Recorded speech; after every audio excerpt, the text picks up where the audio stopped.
अस्सलाम वालेकुम नाज़रीन, सियासत.com के प्रोग्राम इन बच्चों से मिलिए में आपका खैर मकदम है। मैं मोहम्मद रियाज अहमद एक ऐसा प्रोग्राम लिए आज पेश हुआ हूँ जिसे देखकर आप यकीनन खुश होंगे। ये प्रोग्राम माउंट मर्सी स्कूल टोली चौकी के दो होनहार तालिब-इल्म तालिबा सैयदा राबिया और मोहम्मद एहसानुल्लाह के बारे में है, जिन्होंने हाल ही में हिंदुस्तान के सबसे बड़े फाइनेंशियल क्विज में दूसरा मुकाम हासिल किया है। अब हम इन बच्चों से बात करते हैं। सबसे पहले हम बात करते हैं एहसानुल्लाह से। एहसानुल्लाह, आप ये बताइए कि आपने जो ये मुकाबला हुआ, क्विज मुकाबला, उसकी किस तरह तैयारी की? आपको किसने गाइड किया? आपको किसकी रहनुमाई हासिल हुई? आपके पेरेंट्स ने किस तरह आपको इनकरेज किया? आपकी कोऑर्डिनेटर ने किस तरह इनकरेज किया? ये बताइए।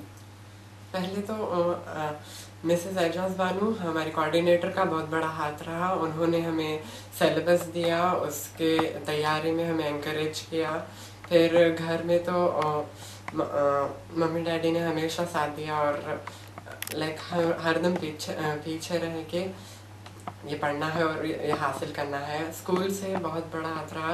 प्रिंसिपल मैम ने जो इसके लिए हमें मदद की और जैसा हमें एनकरेज किया वैसा कोई। राबिया बानू, आप ये बताइए कि आपने किस तरह इस क्विज मुकाबले के लिए खुद को तैयार किया? मैंने हर चीज़ बैंकिंग फाइनेंस के से रिलेटेड हर चीज़ मैंने उससे पढ़ा, समझा और जो भी मुझे डाउट आता था वो मैं जाकर अपने टीचर से, अपने प्रिंसिपल मैम से पूछती थी। हम लोग दिन रात इसी के लिए मेहनत कर रहे थे और बहुत ज़्यादा मेहनत करने के बाद हम लोग जो भी अभी लाए हैं वो सिर्फ मेहनत का ही नतीजा है हमारे। अच्छा, ये तो बैंकिंग फाइनेंस के ताल्लुक से आपका क्विज रहा है। इस बारे में आपके किस टीचर ने आप लोगों की रहनुमाई की है? हमारे पास हमारे प्रिंसिपल मैम जो कि AH फातिमा फारूकी, उन्होंने हमें बहुत ज़्यादा सपोर्ट दिया और हमारे कोऑर्डिनेटर मिसेस एजाज बानू, उन्होंने भी हमें कैसा पढ़ना, कैसा क्या क्या तैयारी करना, वो सब उन्होंने हमें समझाया। अच्छा, ये बता सकते हैं कि आपको किस तरह के स्कूल्स का मुकाबला रहा? किस तरह के बच्चे वहाँ पर थे और कहाँ कहाँ से उनका ताल्लुक था? पूरे इंडिया में से 15 अच्छे स्कूल्स के बच्चे थे। पूरे मेजॉरिटी मतलब नॉन मुस्लिम्स थे, हिंदूज थे, क्रिश्चियंस थे। हमारा ही एक स्कूल था जो मुस्लिम था और हैदराबाद से सिर्फ एक ही स्कूल था। हालांकि पूरे आंध्र प्रदेश से एक ही स्कूल था और हमें ये बात का गर्व है, फ़ख्र है कि सिर्फ एक मुसलमान स्कूल जाकर सेकंड पोजीशन में है। अच्छा, ऐसा आप ये बताइए कि आप कितने घंटे रोज़ पढ़ाई करते हैं? रोज़ 3 या 4 घंटे पढ़ाई करते हैं। पहले तो होमवर्क, उसके बाद में एडिशनल आगे की तैयारी कर लेते हैं और लेसन को और पक्का करने के लिए उसे घर में आके रिपीट करना। अच्छा, इस क्विज मुकाबले के लिए चूँकि ये मुकाबला बैंकिंग और फाइनेंस के ताल्लुक से था, तो इस बारे में आपको घर से क्या मदद मिली? जैसा कि आपने बताया कि आपके वालिद साहब खुद बैंकर हैं, तो हमारे वालिद साहब जैसा एक बैंकर है, उन्हें कई सारे टर्म्स मालूम है और उन्होंने जो भी बैंकिंग रिलेटेड चीज़ है वो सब के डेफिनेशन सिखाए, उसको समझाया और एग्जांपल्स देते हुए उनके एक्सपीरियंस से जैसे भी सपोर्ट कर सकते थे उन्होंने की और मैं उनका शुक्रिया अदा। सबसे अच्छी बात यह है कि parents they are very cooperative. अच्छा, एहसान और रहमान के राबिया के parents they are very cooperative. Rabia, though she is a girl, the parents they believe the teacher and the principal and the school. For the security you tell or whatever it is, they send it out wherever they this thing. So they are also toppers in the class also. And this financial quiz first workshop was held as in September. It is only for CBSE syllabus, but our principal ma'am, she has gone to Bhavans, one of the school where her son studies, so there she saw this financial quiz and she has invited these financial quiz people to our school, and in September first workshop was held about this. Have you participated in first time? Yeah. In this, yes, third season में first time we have participated and we have come up to this level. अच्छा राबिया, अभी आपने बताया, जैसा एहसान ने बताया कि उनके पापा जो हैं बैंकर हैं और आपके वालिद क्या करते हैं? मेरे वालिद एक बीडी लीव्स कॉन्ट्रैक्टर है। अच्छा। हालांकि उन्हें बैंकिंग के बारे में उतना ज़्यादा जानकारी तो नहीं है, मगर फिर भी वो जो भी उनके दोस्त है, उनके रिश्तेदार है, उनसे मदद लेकर मुझे पढ़ाते थे, मुझे एनकरेज करते थे कि तुम्हें कैसा भी करके जीतने का कुछ इम्पोर्टेंस नहीं है, बस तुम्हें ये सब चीज़ मालूम रहनी चाहिए। इसीलिए उन्होंने मेरी मदद करते थे और अभी भी कर रहे हैं। अच्छा, तो आपकी ये कोऑर्डिनेटर हैं मोहतरमा एजाज बानू, वो उनके रोल के बारे में आप बताइए कि उन्होंने आपकी किस तरह मदद की? एजाज मैम हर वक्त से हमारे एक सपोर्टिव रहे हैं। एकेडमिक्स में भी हम लोग जब स्कूल में पढ़ते हैं तो हमारे सोशल टीचर है, तभी भी बहुत मदद करते हैं। मगर अभी जब हम लोग ये कंपटीशन के लिए गए थे तभी भी ऐसा बोलते थे कि ये पढ़ो, ये आने का चांसेस रहते, ये नहीं आने के, ये आने के चांसेस रहेंगे, और ऐसा पढ़े तो अच्छा याद हो जाता, कुछ भी ऐसा। फिर ऐसा बोलते थे सुबह में उठ के पढ़िए तो आप जल्दी याद हो जाएगा, अच्छा याद हो जाएगा। कुरान की भी तिलावत और दीन इस्लाम को भी लेकर चलिए ताकि अल्लाह ताला आपकी मदद कर सकें।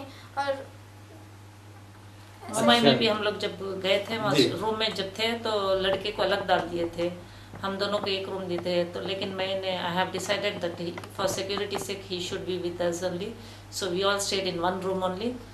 And first all the schools when they came there to the hotel they were enjoying the whole night, but we were only school, we were inside the room and we were preparing चलो बहुत अच्छी बात for है। the exam। जी, आपने तो दूसरे लोग तो मजे कर रहे थे, हाँ। लेकिन ये टीम हैदराबाद की इस टीम ने मेहनत की और उन्हें मेहनत का फल मिला भी है। अब हम एहसान से पूछते हैं कि एहसान आप जिस तरह पढ़ते हैं खेलते भी हैं? एक्चुअली हम ज़्यादा स्पोर्ट्स और खेल कूद में उतना ज़्यादा शौक नहीं रखता हूँ, पर लाइक एक्सरसाइज, डेली एक्सरसाइज और फिजिकल ट्रेनिंग हमारे स्कूल में ज़्यादा है। अच्छा। और वो फिजिकल ट्रेनिंग में मैं पार्ट लेता हूँ और सीखता हूँ न्यू कराटे टेक्निक्स, ये सब में भी हमारा स्कूल बहुत आगे है। अच्छा, तो अभी आप खेलती हैं या नहीं, सिर्फ पढ़ने पर तवज्जो देती हैं आप? नहीं, हम खेलते भी हैं, साथ में पढ़ते भी क्या हैं। खेलते हैं आप? मैं जैसा बच्चियों के गेम्स होते हैं जैसे भागना, इनको पकड़ना, उनको पकड़ना, या फिर छुपन छापी, अच्छा। ये भी खेलते हैं। फिर रोज़ाना मैं सुबह में उठ के रस्सी खेलती हूँ। अच्छा। और फिट रहने के लिए हमारे स्कूल में असेंबली में एक्सरसाइजेस होते हैं। फिर अलग से पीटी पीरियड भी होता है जिसमें हम लोग कई तरह के इंडोर आउटडोर गेम्स भी होते हैं। अच्छा, सुबह कब उठते हैं आप दोनों? मैं फजर के साथ उठ जाती हूँ। अच्छा। और उसके बाद पढ़ना स्टार्ट कर देती हूँ जो भी स्कूल का। आप कब उठते हैं? हाँ, भी फजर के साथ उठ जाते हैं, उसके बाद में थोड़ा टाइम रहता तो ज़रा सा एक रेस्ट लेकर फिर उठ के अपने स्कूल की तैयारी करते हैं। अच्छा, स्कूल की तैयारी करते हैं। अच्छा, तो ये बताइए कि जिस वहाँ जब गए थे आप, मुंबई जब गए हैं, वहाँ पर कुछ बच्चों से आपकी दोस्ती भी हुई है आप लोग की? हाँ हुई है। जी जी। और कौन से स्कूल, कुछ नाम बता सकते हैं आप, कुछ कौन से स्कूल वहाँ पर आए थे? वहाँ पर जो फर्स्ट जिसको पोजीशन मिला वो भवन स्कूल थे नागपुर से। अच्छा। फिर और दूसरे स्कूल्स कई सारे स्कूल से, दिल्ली पब्लिक स्कूल ऐसे, और saint Paul's school Bangalore, English school, English. अच्छा, जो ऑर्गेनाइजर्स हम लोग को क्या हुआ बोले तो I mean what they did is one time they didn't allow us all to meet together, just when they were coming out going out we were asking the name of the schools, and last में when the function was going on at that time they declared all the name, then we came to know all of them. अच्छा, ये बता सकते हैं आप host जो करे हैं प्रोग्राम, वो ये जो कंपटीशन कौन किसने होस्ट किया था? वो ये कंपटीशन के होस्ट करने वाले का नाम था लॉयड सोडाना। अच्छा, तो उनके बारे, वो आप लोगों के बारे में क्या ख्याल था उनका, ये बता सकते हैं आप? उन्होंने बोलते थे कि वो जो कंपटीशन था उसमें ज्यादा लड़के थे, लड़कियां नहीं। उसके बाद जब आप लोग पार्टिसिपेट करें उसके बाद आप लोगों के बारे में उनके क्या ओपिनियन था, वो पूछ रहा हूँ मैं। हाँ, लाइक उन्होंने बोल रहे थे कि हम ज़्यादा कॉन्फिडेंस रहना चाहिए, ऐसा नहीं सोचना चाहिए कि हम जीतना ही चाहिए, हमको जीतना ही है, ये पार्टिसिपेट करना है और कॉन्फिडेंस से अपना आंसर देना। बहुत अच्छी बात है। और एक दो प्लेस में जो इसमें शायद हम लोग थोड़ा अनलकी भी थे, क्योंकि एक बार ये लोग बजर जब दबाए तो बजर दबा नहीं, आंसर अच्छा। हमको मालूम था लेकिन आंसर दूसरे जने दे चुके। अच्छा। तो I mean taking part in the competition also, and I think a little destiny also should be there with us. थोड़ा बहुत लक भी काम ठीक है। जहाँ तक किस्मत का सवाल है, फिर भी ये बच्चे बहुत किस्मत वाले रहे कि इन लोगों ने दूसरा मुकाम हासिल करते हुए अपने स्कूल का भी नाम रोशन किया, अपने सरपरस्तों का भी नाम रोशन किया, अपने शहर का भी नाम रोशन किया। अब राबिया ये बताइए कि आप से वहाँ पर सिर्फ बिजनेस जो बैंकिंग फाइनेंस और दूसरे के ताल्लुक से सवाल पूछे गए या और कोई फील्ड के सवाल पूछे गए? और कोई फील्ड के भी पूछे गए हैं, मतलब वो भी बिजनेस से थे मगर दूसरे फील्ड हाँ, के थे, जनरली भी पूछे, जनरली भी थे, जैसे थोड़े ऑडियंस के लिए भी थे क्वेश्चन। अच्छा। एक क्वेश्चन टाटा नैनो का था, टाटा नैनो कार का था। अच्छा। 2008 में एक ऐसी कोई चीज थी जो फेमिना मिस इंडिया जीतने के लायक थी। अच्छा। और वो मिस फेमिना थी, लेकिन वो आई मीन कुछ भी हो सकती और उसके पास एक बॉडीगार्ड था जिसका नाम पहलवान था, और उसके पास सिक्योरिटी थी, उसके पास Z+ सिक्योरिटी थी, और Z+ सिक्योरिटी से प्रेसिडेंट को दी जाती। आपको क्लोज देते हुए Z+ सिक्योरिटी थी। तो कौन सी चीज है बोले तो हम लोग एकदम I mean we were busy, कौन है, प्रियंका गांधी है, someone else like this. So at last then they told it was Tata Nano because it was a financial, I mean small this thing पे financial car, it was for a small amount. और उसका engine सबसे अलग है अभी तक की separate है। और उसके जो है सुबह Z+ सिक्योरिटी इसीलिए दी गई थी कि वो स्मॉल अमाउंट का I mean car it was, and they didn't want to what to tell, they didn't want others to take the snaps and all before it was released. बहुत अच्छी बात है, इस तरह की एक नई मालूमात तो हो गया कि कौन थे और क्या थी वो। चलिए, एक मामा था ये, वो मिस फेमिना बोले लोग, Miss Femina that is Tata Nano. जी जी जी, ये हो सकता है वो ऑटोमोबाइल जो फील्ड का है उसकी मिस फेमिना जरूर है वो। So it is connected with finance. अच्छा अच्छा, जब कितने दिन रहे आप लोग मुंबई में? 3 दिन रहे। अच्छा, तो राबिया आप तो लड़की हैं, तो आपके घर वाले का क्या वो था, उनका यानी ख्याल क्या था आपके बाहर जाने पर? पहले से ही मेरे मम्मी डैडी ये बोलते कि लड़की है तो कभी लड़की पीछे नहीं रहना, लड़की हर चीज़ में हो सकती है। तो खासकर मेरे डैडी जो है वो उन्होंने मेरे को बहुत एनकरेज करते कि तुम लड़की है बोल के घर पर नहीं बैठना, घर का काम करने के साथ साथ बाहर की भी दुनिया को देखना, समझना, और अच्छी चीज़ें अपनाना और बुरी चीज़ें छोड़ देना। अच्छा, अब देखिए, ये जो आप जो जीत के आए हैं आप लोग, हिंदुस्तान का सबसे बड़ा स्कूल फाइनेंशियल क्विज था ये, और हो सकता है कि ये चीज़ आइंदा आपकी ज़िंदगी में भी कुछ काम आए। यानी कोई आपका जो टारगेट है, कोई डॉक्टर बनना चाहता है, कोई इंजीनियर बनना चाहता है, कोई IPS ऑफिसर, कोई IAS ऑफिसर बनना चाहता है, और कोई बिजनेस मैनेजमेंट का आजकल ज़्यादा जोर चल रहा है, कोई IT फील्ड में आना चाहता है।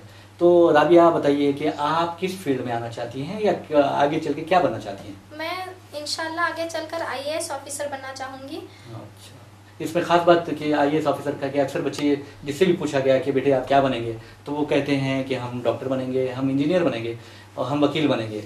लेकिन आपने IAS बनने की ख्वाहिश जाहिर की है, इसके पीछे क्या चीज़ है?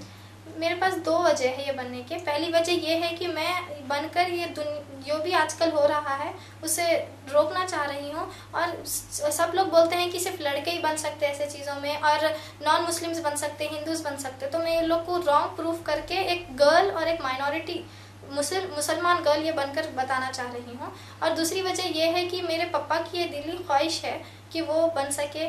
मेरे मैडम प्रिंसिपल मैम भी मुझे यही बनाना चाह रहे हैं, इसलिए अभी तो मेरा हेल्प कर रहे, मदद कर रहे हैं। अच्छा, एहसन, आप बताइए कि आप क्या बनना चाहते हैं? अब जिस तरह राबिया ने कहा कि वो IAS ऑफिसर बनना चाहती हैं, तो आप क्या बनना चाहते हैं? दिल में तो थोड़ी सी ख्वाहिश है कि IAS बनना, देश की मदद करना, आजकल जो भी चल रहा है उसको रोकना। और लाइक क्या चल रहा है आजकल? क्या चल रहा है आजकल? जैसे करप्शन और लाइक जो फंड्स एलोकेट हो रहे हैं उनका सही यूसेज नहीं हो रहा। अच्छा, तो वेरी गुड, अच्छी बात है। हाँ।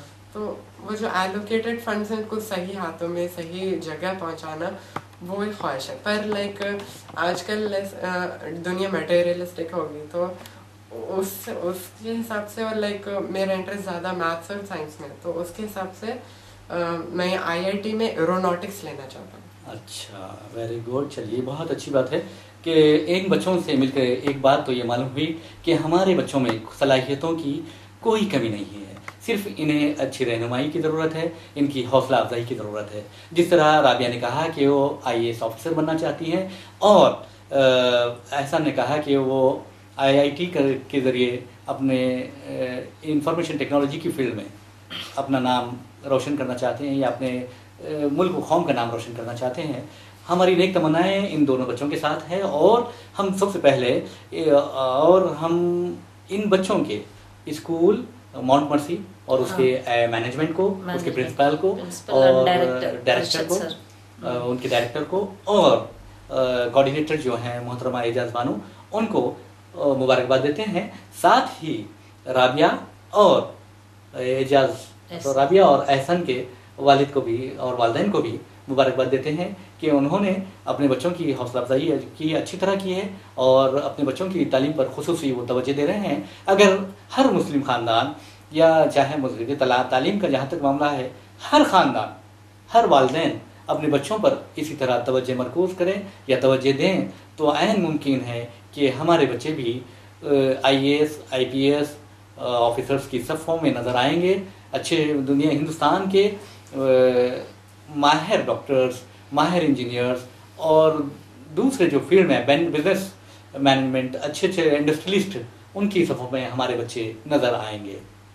इसी के साथ हमें इजाज़त दीजिए। मैं मोहम्मद रियाज अहमद आपसे इजाज़त चाहता हूँ। अल्लाह हाफ़िज़।